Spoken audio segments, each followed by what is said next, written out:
oddly enough, too, when I had a lot of free time before I had a family, I found it much harder to sit down and write.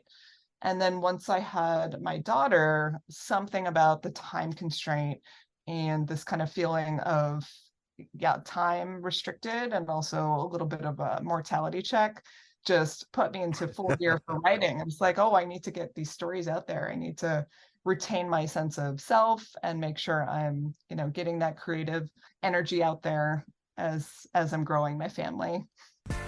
You are now listening to the highlight reel builder for authors, the Going North podcast. I'm your host, best-selling author, and Maxwell Leadership Certified Trainer, DomBrightmon. And you're going to be getting some tips and techniques to advance yourself coming up next.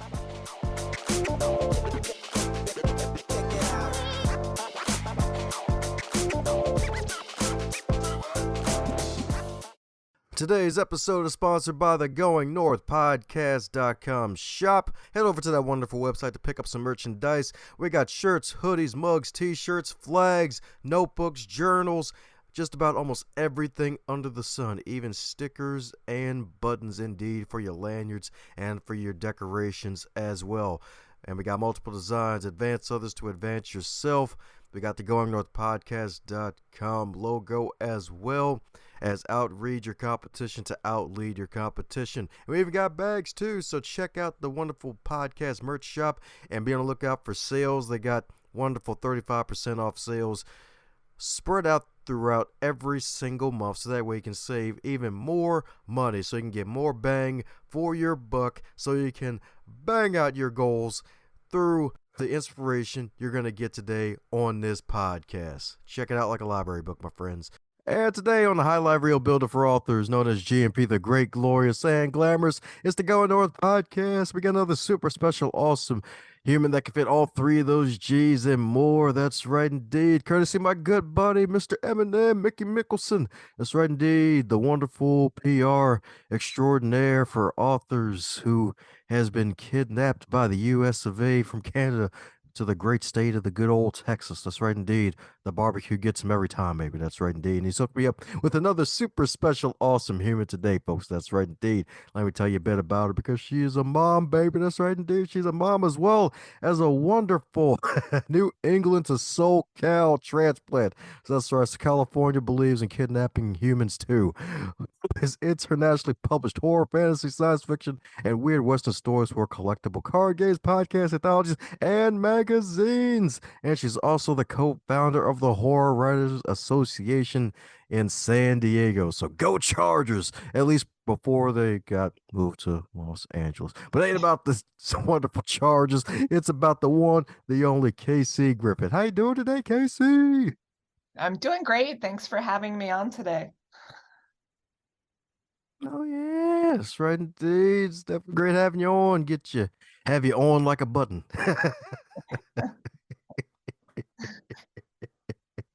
But hey, it ain't just about buttons. Even though sometimes folks say I push buttons with my corn, that's a whole nother conversation. As with all introductions, they're not allowed to be 95 days long, and I probably only covered 9 minutes of who is the wonderful KC herself. So am I filling in any cavities I may have missed about you, such as your first time on the show? I think you covered it. I do have a debut book coming out next month that I'm really excited about, and I can chat more about that. But yeah, aside from that, I think you covered it. Oh, it's really covered all of it like a blanket. So what's got you in the horror of all the genres? No romance, no nonfiction? That's a good question.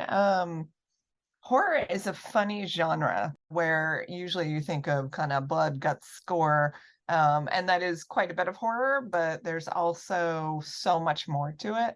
So I don't know. I guess I started as a kid. I really liked Goosebumps, R.L. Stine, Christopher Pike. Are You Afraid of the Dark? I don't know if you remember that one from Nickelodeon, and just kind of those creepy stories, Twilight Zone, things that kind of made you think, jarred you kind of out of reality a little bit. Like I love that kind of horror. Usually it's more like sci-fi horror. and just started writing. And at first I really thought of myself as more of a sci-fi fantasy author, but then I realized a lot of my stuff actually has kind of dark undertones, monsters, that kind of thing. And once I kind of embraced being a horror writer, I connected with the really awesome horror writing community, which horror writers are some of the nicest people I've ever met, which is kind of funny. You wouldn't necessarily think that if you didn't know what the community is like, but they're extremely supportive, very active. So it's been a great group and a great experience. So it's not like a bunch of druids and under Stonehenge, like that Jackie Chan Adventures episode where you know too There's much. probably some of that too, yeah. Oh, so those satanic circles, just a bunch of kindness? So a little bit of everything for everyone, right? Ah, that's what I'm talking about indeed. And that's really good too. It's like, hey, more than meets the eye, as they say, and not just for the Transformers indeed. The Transformers indeed. And my goodness, and not just horror, but also westerns. And I believe this upcoming book has a western theme. So do you have a cowgirl hat hiding somewhere that you're gonna debut on launch day? Pretty, I should, right? Yeah. Yeah, no, the Western is also an interesting genre because it's supernatural Western, also called Weird Western, basically where you have kind of, monsters or ghosts or some kind of fantastical element in the Old West setting. And it's a really fun kind of genre and time period to play around with. And I've written actually quite a few stories that take place in this Weird West setting. This is the first novel coming out with these reoccurring characters. And basically, they're monster hunters in an Old West that's overrun by these creatures. And they go around kind of helping towns exterminate the monsters. But then they run into some trouble that they can't quite handle on their own, and ends up getting their friend's soul in trouble, and they have to kind of trek across these treacherous lands, hunt down an outlaw, and try to stop a supernatural war. So just tiny stakes, but Yeah. it's been really fun to write, and so far early readers seem to be enjoying it. It's just kind of a fun adventure, which I enjoyed writing, and I hope others enjoy reading. That's what I'm talking about indeed. So, what was your writing process like? Because if I'm not mistaken, this is probably the first Western novel of yours, right? Full novel? That's right. Yeah, I've written novels in the past, but this is actually my first published book coming out. I've had dozens of short stories published, but it's a very different writing process. I love short stories because you can come up with the idea, finish it in a day, theoretically. Write a novel takes a little longer than that. And the process varies from story to story and person to person. For this novel, it actually kicked off at the beginning of the pandemic when I suddenly had a lot more free time at home during the shutdown. Even with a small kid at home, I was able to channel some of that boredom into this novel. But it's hard to write a novel. I'm working on the second book now, and it's not any easier. It's still like very messy, very time consuming. For me, it's a very inefficient process. I don't really outline, which is kind of odd because in my day job, I'm very organized, project management, outlining, whatnot. But for the creative process, it doesn't work for me. I have to just get real messy, write lots of drafts that maybe don't see the light of day. So I'm learning to accept the process, roll with it, and hopefully it'll get more efficient over time. So, I'm guessing that makes you one of those pirates and men's pantsers as opposed to one of those outside outliners. That's right. That's right. Pantser, yeah, when you write by the seat of your pants. That's right, indeed. That's right, indeed. So, how's that process like in terms of, I guess, just hitting pen to paper metaphorically? Probably even in real time, on top of probably adding some research too with novels. Because sometimes I've heard from different novelists where it's like, oh, yeah, nonfiction, it's just like step by step, you'll be fine. But novel, especially whatever type of novel, right? Especially westerns. Like, hey, you got to make sure you know what the hell you're talking about. Because if you talk about a horse riding at full freaking speed for like 5 hours, they're gonna be mad at you because like, hey, wait a second, horses can't do that. That's just in the movies. Uh-huh. Yeah, no, that's exactly right. With any kind of historical fiction, you have to make sure you're, somewhat accurate, even if it's speculative or science fiction horror. The challenge, though, is to not get too bogged down in details, right? Because you start reading these cool accounts of real people in history or how they used to do things, and you want to put it all in the book, but it doesn't always make sense to do. Or you get so bogged down with notes that it interferes with the creative process, at least for me. So I try to just be very minimal with the historic details, but have enough that you're grounded in the setting. And same with dialect, you kind of have this cowboy slang going on, and to capture that on the page where it's not excessive to the point of being corny, but there's still enough there that you get the flavor of it. That was also something I tried very hard to hit a good balance on. But it's interesting also because I do nonfiction writing as my day job. And as you say, it is in a lot of ways much easier. You can outline it, get your facts, put it together in a presentable form. It's very logical compared to creative writing. Heck yeah, indeed. That's right, indeed. So my goodness, a day job. Did I hear correctly? Project manager. So you got your PMP on top of everything else you're doing. Mom extraordinaire and writer. Actually, I have a degree in science journalism. I got my master's when I was back in Boston, and now I'm a director of scientific communications. So I don't have an official project management degree, but I mostly do project management, editing, strategic communications. Still try to find some time to do that science writing, which is what I love and what I started my career doing. And it's really fun. I get to learn about interesting science all the time and support scientists who are doing really amazing work, get their stories out there, translate kind of their technical details into real world implications for the general public. So it's a really fun day job, pretty demanding. So it's always a challenge to kind of balance that with creative writing and family. You can say that again. So how is it like trying to balance all that? Because I remember you mentioning you're kind of like one of the book boomer authors where it's like, oh yeah, early pandemic, small child, hell on earth, but I can still write. So how was it like putting it all together?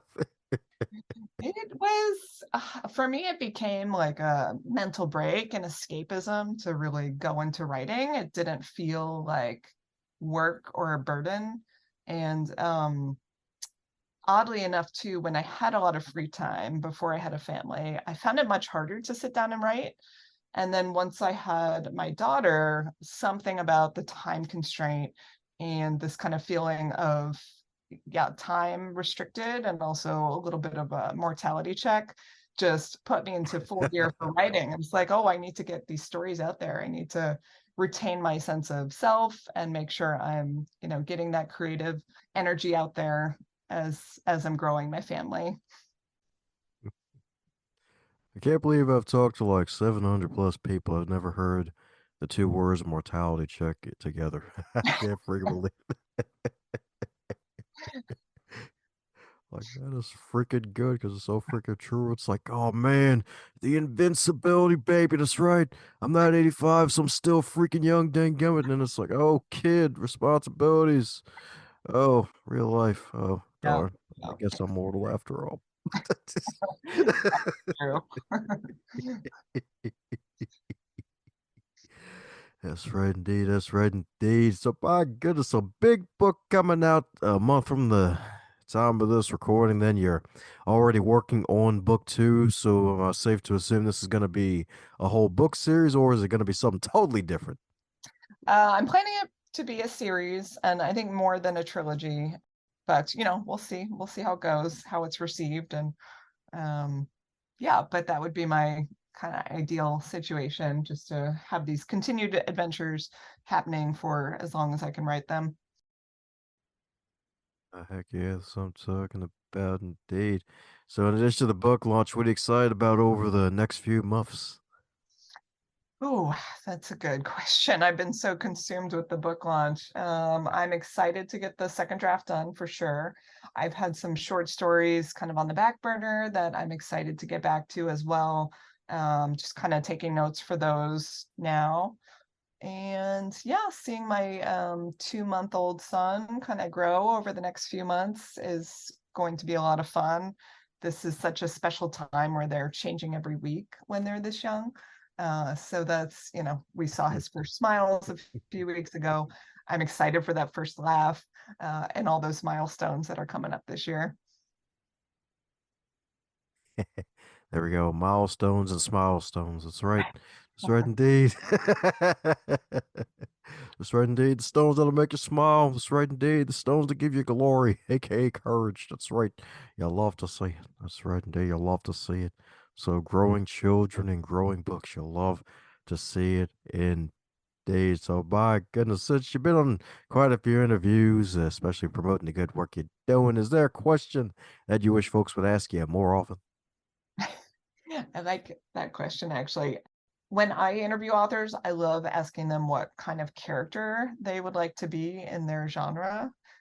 So that's the question I kind of always hope to get asked because I think it's a fun window into their personality a little bit. So my answer would be I would I would love to be the kind of mysterious shopkeeper or librarian, kind of that holder of knowledge that the main character like goes to for support, and eventually that character helps them put the pieces of the puzzle together. um, so that's my answer now. It might change in a few years, but Ah, hey, what comes with motherhood? Extra knowledge and wisdom and superpowers. So it makes sense. and a lot of caffeine for sure. Heck yeah, that's right indeed.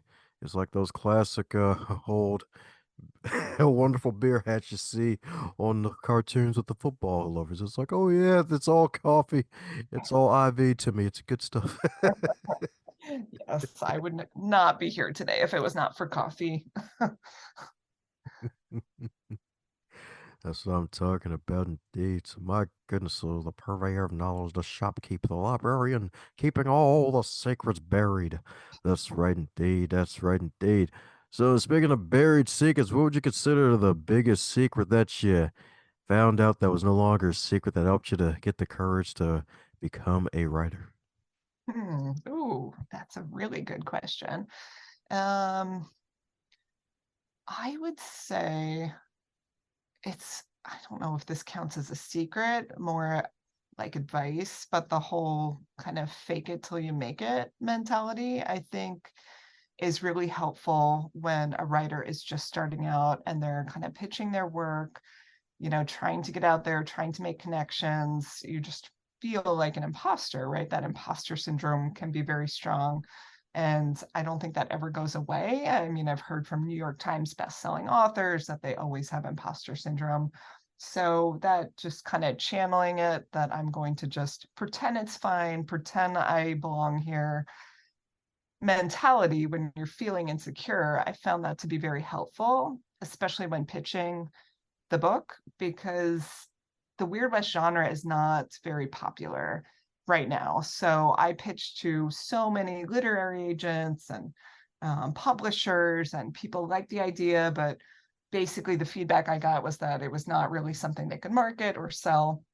So I just kind of harnessed that mentality of, well, I'm just going to pretend it's marketable because I believe in it, and I'm going to keep pitching it until somebody hopefully sees what I see. And eventually it worked out, which I'm really grateful for. My publisher, Bridget's Gate Press, they're an indie press that specializes in horror and kind of mashups. And they loved the book and kind of immediately understood what I was hoping to do with it. And they've been a great champion. So yeah, it worked out. There we go. And not just from 9 to 5, it worked out indeed. That's right. That's right indeed. That's right indeed. She got in that darn cage and kept swinging the bat. That's right indeed. Swinging that bat until the ball went through the freaking ceiling all the way to the moon. That's right. That's right indeed. That's right indeed. And then it became high noon. That's right indeed. And then there was a celebration in a saloon. That's right indeed. That's right indeed. Because of all the excitement. It's like, all right, business of immortality, somebody publishing it. That's right indeed. They're like, oh, all the other publishers one day might be like, oh, the horror, we didn't publish your novel. No.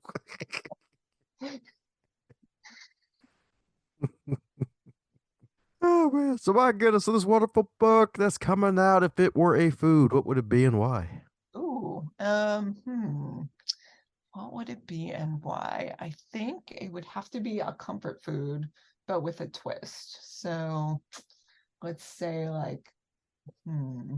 Oh my gosh, this question is amazing. Let's see. I'm trying to think of like a good comfort, like all American meal, like steak and eggs, right? But with some kind of spice to it or something that you wouldn't expect. So I don't know, salsa or um, mustard or something, something like that.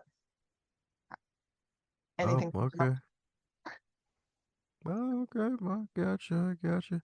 I don't know why chicken fried steak popped in my head. I guess the Oh, whole Texas yes, thing. perfect. I love that. Yes, that with like some really unique like hot sauce. There we go. That's right indeed. That's right indeed. That's right. That's right indeed. So you heard that right, folks. Don't bite the book when you buy it.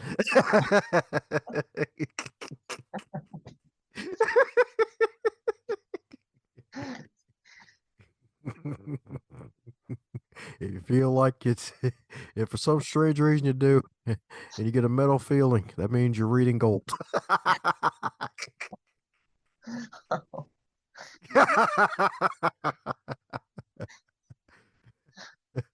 Because it's golden fried. But the gold rush, it works. You heard that right, folks. That's why KC went west. She didn't go Kanye West. She just went west. It was a gold rush, baby. Oh man. Well, before another rabbit hole appears to come down to the magical question that every guest gets to receive. And that is if wake up tomorrow, you're 25 again, but still in 2023. What advice would you give to yourself? I want to say write more earlier, but I don't know that that would necessarily work. So I'm going to say go travel a lot more. I love to travel. I've traveled a ton. It's really hard with the family. It's hard, during the pandemic. It's more expensive now, more stressful. So I would say, being younger, being able to handle that, like go to those places that are not easy or convenient, see as much of the world as possible. It's just always inspiring. There you go. That's right indeed. Get out there and travel, y'all. That's right indeed. Get those frequent flyer miles. That's right indeed. Or those frequent bike pedals if you want to do some bike and keep yourself young. That's right. Avoid the flights for now, depending on when you hear this. If they're still crazy by the time this comes Oof, it sounds bad. out. Well, let's hope not. But I do know that folks need to fly over to your wonderful website, keep it with your journey, and buy some copies of this magical book and the books to come. So, for those to do just that, what's the best way for folks to do so? Yeah. So all the information's on my website, www.kcgriffant, Grifant.com. I'm also on all the social medias at KC Griffant. So lots of info there too. Oh, that's right indeed. That's right indeed. Great, glorious, glamorous, and Griffith. You love to see it. All the G's, baby. That's right indeed. That's right indeed. That's right indeed. So head over to our magical website, y'all. It'll be in the magical show notes. That way you can keep up with the journey. Because she's gonna be an even more prolific writer with more books out there. That's right indeed.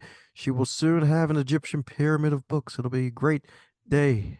It'll be a great day for all the humans and robot kind when it happens. I like That's right that indeed. vision. Ah, that's good. That's right indeed. especially when the pyramid has a cowboy hat on the top of it. Yeehaw. There's my logo. A cowboy hat wearing pyramid, yes. The Western Illuminati horror story, conspiracy theories gone west.